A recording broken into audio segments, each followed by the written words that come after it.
નમસ્તે ગુજરાત। આજની વિડીયોમાં વાત કરીશું દેશ અને દુનિયાના સુપરફાસ્ટ સમાચારની। પાવાગઢ જતા ભક્તો માટે મહત્વના સમાચાર। યાત્રાધામ પાવાગઢ જતા ભક્તો માટે માઠા સમાચાર સામે આવ્યા છે। આગામી 6 દિવસ માટે રોપવે સેવા બંધ કરવામાં આવશે। મેન્ટેનન્સનું કામ શરૂ હોવાથી આ નિર્ણય લેવામાં આવ્યો છે। આગામી 11 ઓગસ્ટથી આ સેવા ફરી રાબેતા મુજબ શરૂ કરી દેવામાં આવશે। મિત્રો, અન્ય મહત્વના સમાચારની વાત કરીએ તો ગુજરાત પર 48 કલાક અતિ ભારે વરસાદની આગાહી। હવામાન વિભાગ દ્વારા આગાહી વ્યક્ત કરવામાં આવી છે। હાલ રાજ્ય પર વરસાદની 2 સિસ્ટમ સક્રિય છે। ઉત્તર અને દક્ષિણ ગુજરાતમાં રેડ એલર્ટ જાહેર કરવામાં આવ્યું છે।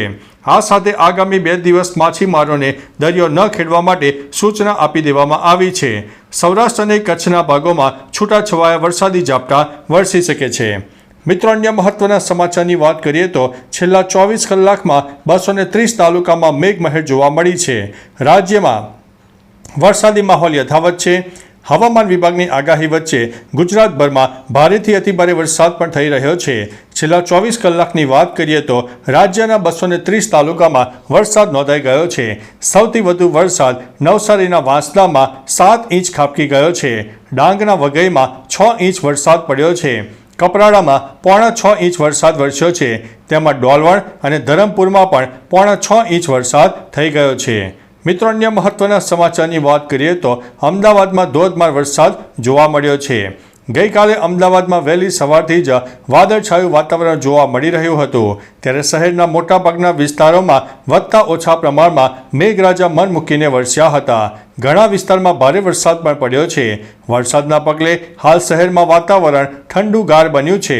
ઉલ્લેખનીય છે કે હવામાન વિભાગ દ્વારા આગામી 2 દિવસ રાજ્યના ઘણા જિલ્લાઓમાં ભારેથી અતિભારે વરસાદની આગાહી વ્યક્ત કરવામાં આવી છે। મિત્રો, અન્ય મહત્વના સમાચારની વાત કરીએ તો ટંકારામાં બહેનો તૈયાર કરે છે 60 લાખથી વધુ રાખડી। ટંકારા ગામમાં બહેનોએ 60 લાખથી વધુની રાખડીનો વેપાર કર્યો છે। ગામડામાં ગૃહ ઉદ્યોગથી 12,000 જેટલી બહેનોને રોજગારી મળી રહી છે। જોકે મોરબી જિલ્લાના ટંકારા તાલુકામાં ગૃહ ઉદ્યોગની જેમ ગામડે ગામડે ઇમિટેશનની રાખડી બનાવવામાં આવે છે, જેને દેશના જુદા જુદા 20 જેટલા રાજ્યોમાં મોકલવામાં આવે છે। આ ગૃહ ઉદ્યોગ વાર્ષિક 60 લાખથી વધુ રાખડીઓ બનાવીને વિવિધ પ્રાંતમાં મોકલવામાં આવે છે। મિત્રો, અન્ય મહત્વના સમાચારની વાત કરીએ તો ભૂસ્ખલનમાં 365ના મોત, હજી પણ 206 લોકો ગાયબ છે। કેરળના વાયનાડમાં 29-30 જુલાઈની રાત્રે ભારે વરસાદ બાદ થયેલા ભૂસ્ખલનમાં મૃત્યુ આંક 365 ઉપર પહોંચી ગયો છે। 206 જેટલા લોકો હજુ પણ લાપતા છે। કેરળના સીએમ પી વિજયે શનિવારે જણાવ્યું હતું કે વાયનાડ ભૂસ્ખલનમાં પોતાના ઘર અને જમીન ગુમાવનારા લોકોના પુનર્વસન માટે સરકાર એક ટાઉનશીપ બનાવશે, જ્યાં પીડિતોને વસાવવામાં આવશે। રાહુલ ગાંધી અને કર્ણાટક સરકારે ભૂસ્ખલન પીડિતો માટે 100 ઘર બનાવવાની પણ જાહેરાત કરી છે।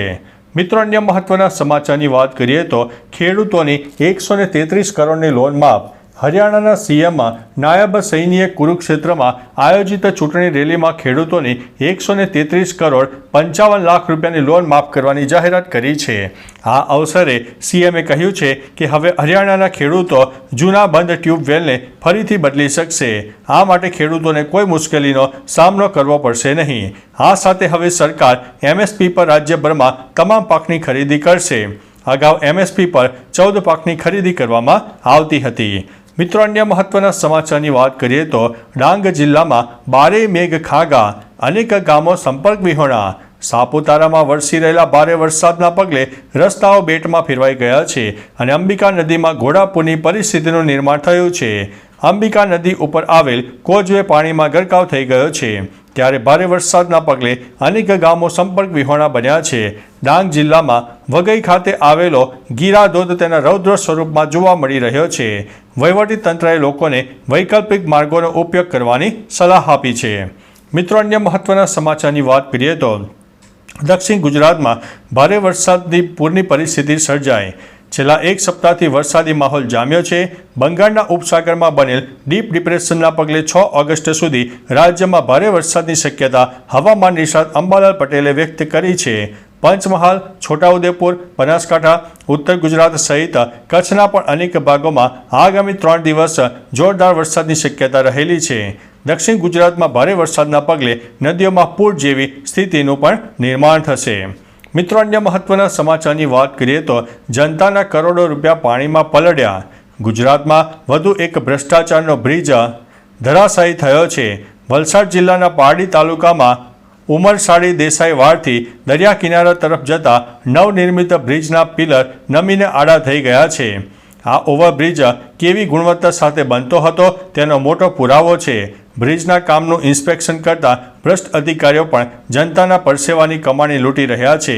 આ બ્રિજ 9.5 કરોડ રૂપિયાના ખર્ચે બની રહ્યો છે. મિત્રો, અન્ય મહત્વના સમાચારની વાત કરીએ તો આમોદમાં ધોધમાર વરસાદ, રસ્તાઓ બેટમાં ફેરવાયા છે. હવામાન વિભાગે રાજ્યમાં આગામી 4 દિવસ અતિભારે વરસાદની આગાહી વ્યક્ત કરી છે. ત્યારે ભરૂચના આમોદમાં ધોધમાર વરસાદ ખાબકી ગયો છે. ભારે વરસાદના પગલે રસ્તાઓ બેટમાં ફેરવાઈ ગયા હતા અને લોકોના ઘરો અને દુકાનોમાં પાણી ફરી વળ્યા છે.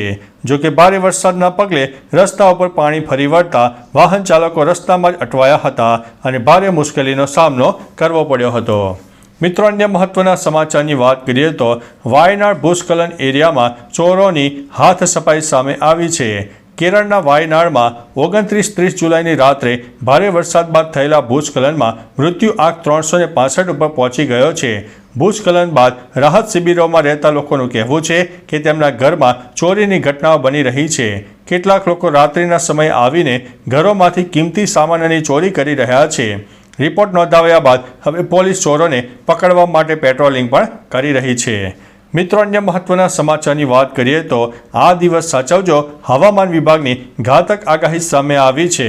હવામાન વિભાગે આગામી 24 કલાક રાજ્યમાં ભારેથી અતિભારે વરસાદની આગાહી વ્યક્ત કરી છે. 16 જિલ્લામાં મેઘરાજા બોલાવશે ભૂકા. ભારે આગાહીના પગલે તંત્ર એલર્ટ. નીચાણવાળા વિસ્તારોને એલર્ટ રહેવા માટે સૂચના આપવામાં આવી છે. અમદાવાદમાં વરસાદી માહોલ જામ્યો છે, જેના કારણે વાતાવરણ ઠંડુગાર બન્યું છે. તો માછીમારોને દરિયો ન ખેડવા માટે પણ સૂચના આપી દેવામાં આવી છે. મિત્રો, અન્ય મહત્વના સમાચારની વાત કરીએ તો અમદાવાદીઓ સાવધાન, વિકાસ ગાંડો થયો છે. અમદાવાદમાં સામાન્ય વરસાદે તંત્રના પ્રી મોન્સૂન પ્લાનની પોલ ખોલી નાખી છે. સામાન્ય વરસાદ થતાં જ ઠેર ઠેર ગાળાઓ પડી ગયા છે અને વાહન ચાલકો ભારે મુશ્કેલીમાં મુકાયા છે. આ સાથે રાહદારીઓને પણ ખાડામાં પગ ફસાઈ જવાનો ડર રહે છે. જો કે આગામી સમયમાં હવામાન વિભાગે ભારે વરસાદની આગાહી કરી છે, જેના પગલે તંત્ર એલર્ટ થયું છે. તંત્રની નબળી કામગીરીને લઈને હાલ લોકોમાં ભારે રોષ જોવા મળી રહ્યો છે. મિત્રો, અન્ય મહત્વના સમાચારની વાત કરીએ તો રાજ્યમાં 100થી વધુ તાલુકામાં વરસાદ નોંધાયો છે. ગુજરાતમાં 100થી વધારે તાલુકામાં વરસાદ નોંધાઈ ગયો છે. ખાસ કરીને દક્ષિણ ગુજરાતમાં ધોધમાર વરસાદ પડ્યો હતો. ઉપરાંત વલસાડ અને નવસારી અને ડાંગ જિલ્લામાં પણ ધોધમાર વરસાદ પડ્યો હતો. ખેરગામમાં સૌથી વધુ 4.5 ઇંચ વરસાદ ખાબકી ગયો છે. તો બીજી તરફ અમદાવાદમાં પણ ભારે વરસાદ ખાબક્યો હતો. હવામાન વિભાગે આગામી 24 કલાક ભારે વરસાદની આગાહી પણ આપી છે. તો ચાલો મિત્રો, ફરીથી દેશ અને દુનિયાના સુપરફાસ્ટ સમાચાર લઈને મળતા રહીશો. ત્યાં સુધી અમને રજા આપશો. નમસ્તે.